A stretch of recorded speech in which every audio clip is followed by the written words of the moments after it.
ಎಡದಂಡೆ ಕಾಲುವೆಯ 12 ಕಿಲೋಮೀಟರ್ ವರೆಗಿನ ಅಂದಾಜುಗಳನ್ನು ತಯಾರಿಸಲಾಗುತ್ತಿದೆ. 31ರಿಂದ 50 ಕಿಲೋಮೀಟರ್ ವರೆಗಿನ ಕಾಲುವೆಯ ಅಂದಾಜುಗಳನ್ನು ತಯಾರಿಸಿ 51ರಿಂದ 80 ಕಿಲೋಮೀಟರ್ ಸರ್ವೆ ಕಾರ್ಯಗಳು ಪ್ರಗತಿಯಲ್ಲಿವೆ.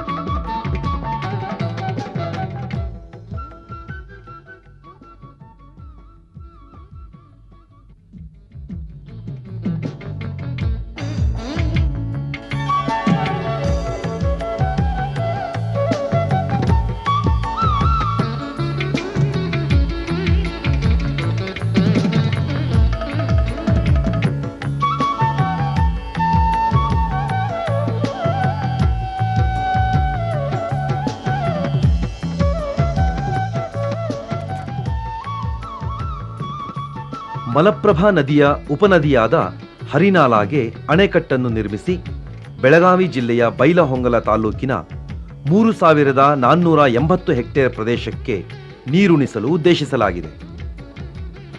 ಈ ಯೋಜನೆಯಲ್ಲಿ ನಿರ್ಮಿಸಲಾಗುತ್ತಿರುವ ಅಣೆಕಟ್ಟಿನ ಕಾಮಗಾರಿಯು ಸದ್ಯದಲ್ಲೇ ಪೂರ್ಣಗೊಳ್ಳಲಿದೆ. ಈ ಯೋಜನೆಯಿಂದ 0.64 ಟಿಎಂಸಿ ನೀರು ಬಳಕೆಗೆ ಉದ್ದೇಶಿಸಲಾಗಿದೆ. ಅಣೆಕಟ್ಟು ಮತ್ತು ಸಂಬಂಧಿತ ಕಾಮಗಾರಿಗಳು ಬಹುತೇಕ ಪೂರ್ಣಗೊಂಡಿವೆ.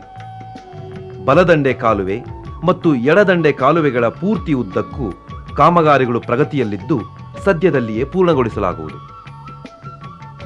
ಬಹುತೇಕ ಎಲ್ಲರಿಗೂ ಉತ್ತರ ಕರ್ನಾಟಕವೆಂದರೆ ಬಿಸಿಲು, ಬಡತನ ಮತ್ತು ಒಣಭೂಮಿಯ ಚಿತ್ರಣವೇ ಕಣ್ಣೆದುರಿಗೆ ನಿಲ್ಲುತ್ತದೆ.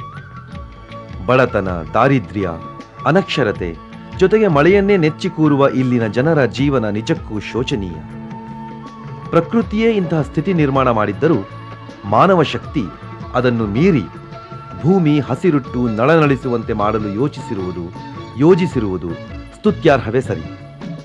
ಮಳೆಯಿಲ್ಲ, ಬೆಳೆಯಿಲ್ಲ, ಕಾಡಿಲ್ಲ, ಜನರಿಗೆ ನೆಮ್ಮದಿಯಿಲ್ಲ, ಬದುಕಿಗೆ ಒಂದು ಅರ್ಥವೇ ಇಲ್ಲದಿದ್ದರೆ ಅದು ಬೆಂಗಾಡೆನಿಸಿಕೊಳ್ಳುತ್ತದೆ.